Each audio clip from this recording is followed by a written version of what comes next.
Hello hi everyone, welcome back to Vistrit Education. I hope आप सबकी तैयारी काफ़ी अच्छी चल रही होगी। अपनी तैयारी को और भी बेहतरीन करने के लिए आप डाउनलोड कर सकते हैं विस्तृत एजुकेशन का एप्लीकेशन, जहां पर आपको सारे नोट्स अवेलेबल है कॉम्पिटिशन एग्जाम्स के और सारे टेस्ट अवेलेबल है। सो प्लीज़ डाउनलोड विस्तृत एजुकेशन एप्लीकेशन।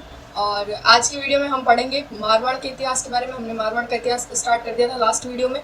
अब तक हमने मारवाड़ के इतिहास में क्या पढ़ा था, तो स्टार्ट करते हैं हम। सबसे पहले तो मारवाड़ में शासन प्रारंभ में किया था किसने? प्रतिहारों ने। बाद में वो कहाँ चले गए? कन्नौज।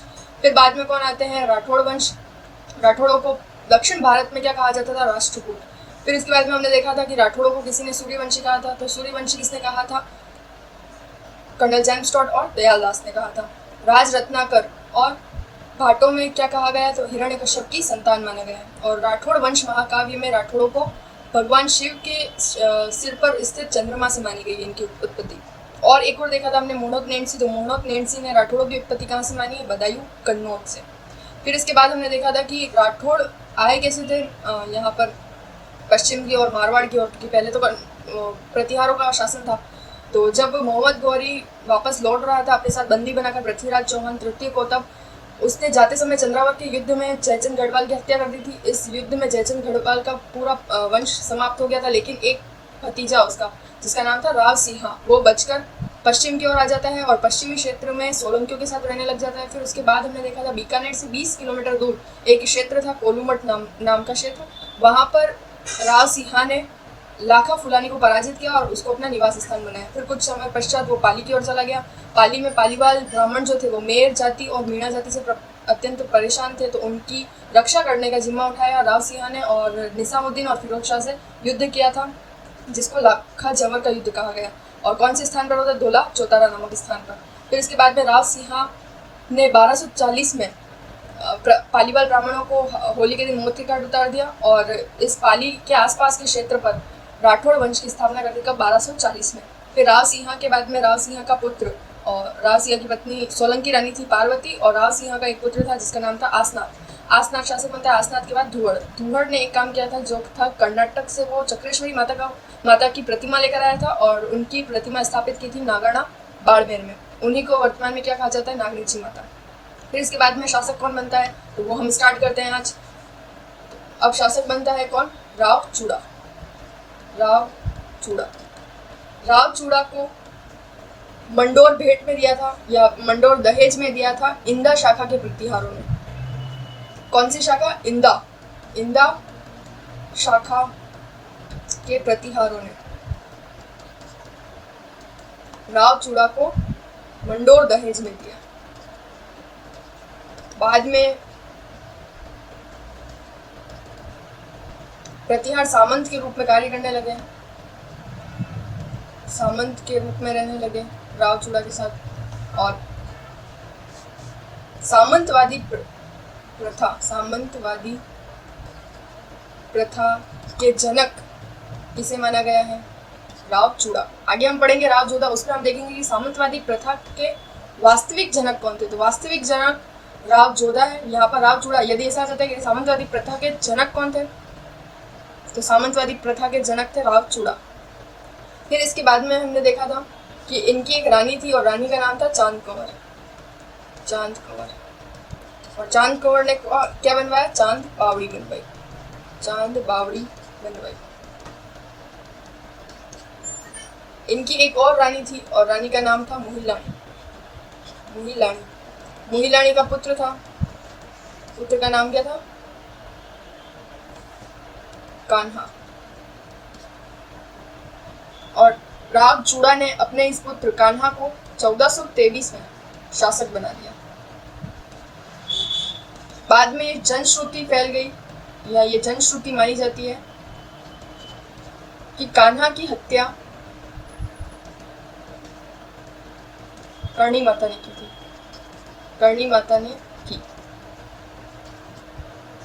ये किस में पढ़ा हमने? राव चूड़ा में। तो राव चूड़ा के बाद कौन शासक बनता है, उससे पहले हम देखते हैं कि राव चूड़ा का एक और पुत्र था जिसका नाम था रणमल राठौड़। ये नाम हमने मेवाड़ के इतिहास में भी सुना था, रणमल राठौड़। इस रणमल राठौड़ को जोजावर की जागीर दी थी, लेकिन वो उससे खुश नहीं था क्योंकि उसको शासक बनना था। लेकिन इधर शासक कौन बन जाता है? कान्हा शासक बना। तो ये मारवाड़ छोड़कर रणमल राठौड़ कहाँ चला जाता है? सोजत चला गया, सोजत पाली में। और सोजत के बाद कहाँ चला जाता है? तो हमने मेवाड़ के इतिहास में पढ़ा था, रणमल राठौड़ ने अपनी बहन हंसाबाई का विवाह किससे करवा देता है? राणा लाखा से। सोजत के बाद में कहाँ चला गया? मेवाड़। और मेवाड़ जाकर इन्होंने अपनी बहन, और बहन कौन थी? बहन का नाम था हंसाबाई। हंसाबाई, हंसाबाई का विवाह किससे करवा देते हैं? हंसाबाई का विवाह करवा दिया लाखा से, राणा लाखा से। इनसे एक पुत्र होता है और पुत्र का नाम था मोकल। मोकल का पुत्र कौन था? कुंभा। कुंभा ने अपनी दासी भारमली से कहकर शराब में जहर मिलवा कर किसको दे दिया? रणमल राठौड़ को दे दिया। और जहर दे दिया तो रणमल राठौड़ का क्या हो गया? देहांत हो गया। क्यों ऐसा किया था कुंभा ने? क्योंकि रणमल राठौड़ ने बड़े बड़े पदों पर राठौड़ों की नियुक्ति कर दी, इसलिए राठौड़ों के प्रभाव को, बढ़ते प्रभाव को कम करने के लिए कुंभा ने रणमल राठौड़ की ही हत्या कर दी। रिपीट करते हैं एक बार वापस कि राव सिंहा के बाद में, आसनाथ के बाद में धुअड़, और धुअड़ के बाद कौन बनते हैं? राव चूड़ा। चूड़ा को इंदा शाखा के प्रतिहारों ने भेंट में, दहेज में दिया था क्या? मंडोर। बाद में प्रतिहार सामंत के रूप में कार्य करने लगे, इसलिए सामंतवादी प्रथा का जनक किसे माना जाता है? राव चूड़ा को। राव चूड़ा होगा, राणा चूड़ा नहीं होगा, क्योंकि राणा मेवाड़ के जो शासक थे उनके नाम के आगे लगता है, और राणा चूड़ा जो थे वो मेवाड़ के भीष्म पितामह थे, तो इसलिए ये राव चूड़ा है, राणा चूड़ा नहीं है। चांद कंवर, इनकी एक रानी थी चांद कंवर जिसने चांद बावड़ी बनवाई, और एक और रानी थी जिसका नाम था महिलानी, और इसका पुत्र था कान्हा। कान्हा को शासक बनाता है राव चूड़ा का 1423 में। जनश्रुति में कहा जाता है कि कान्हा की हत्या किसने की थी? करणी माता ने की थी। फिर उसके बाद में एक और पुत्र था राव चूड़ा का, कौन? रणमल राठौड़। और रणमल राठौड़ नाखुश था क्योंकि कान्हा को शासक बना दिया गया था मारवाड़ का, इसलिए ये सोजत चला गया, और सोजत के बाद में मेवाड़ चला गया। मेवाड़ जाकर अपनी बहन हंसाबाई का विवाह किससे करवा देता है? राणा लाखा से। इनसे एक पुत्र होता है मोकल, और मोकल से पुत्र होता है कुंभा। कुंभा ने जहर दे दिया रणमल राठौड़ को, और रणमल राठौड़ का देहांत हो गया। अब रणमल राठौड़ के बाद में इसका पुत्र राव जोधा, रणमल राठौड़ का पुत्र का नाम क्या था? राव जोधा। इधर कुंभा, जब मेवाड़ से राव जोधा भागा तो इसका पीछा किया किसने? कुंभा ने। और कुंभा ने राव जोधा को मंडोर में खदेड़ दिया, मंडोर में खदेड़ दिया। कुंभा की दादी थी हंसाबाई, और हंसाबाई राव जोधा की क्या लगती थी? बुआ।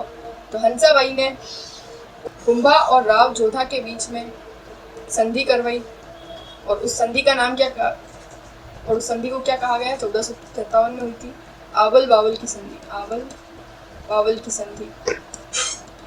इस संधि में क्या तय किया गया? तो इस संधि में मारवाड़ व मेवाड़ की सीमा का निर्धारण किया गया। इस सीमा का केंद्र बिंदु किसे माना गया या किसे रखा गया? तो केंद्र बिंदु रखा गया सोजत पाली को, केंद्र बिंदु रखा गया। अब इधर राव जोधा को मंडोर में खदेड़ दिया, तो इधर राव जोधा ने जोधपुर बसाया और मेहरानगढ़ दुर्ग बनवाया, मेहरानगढ़ दुर्ग बनवाया। कब? 1459 में। जोधपुर की नींव या मेहरानगढ़ दुर्ग की नींव किसने रखी? तो नींव रखी थी करणी माता, और करणी माता को ही पहले क्या कहा जाता था? मूल नाम क्या था? रिद्धिबाई। रिद्धिबाई। राव जोधा ने ही जोधेलाव तालाब बनवाया,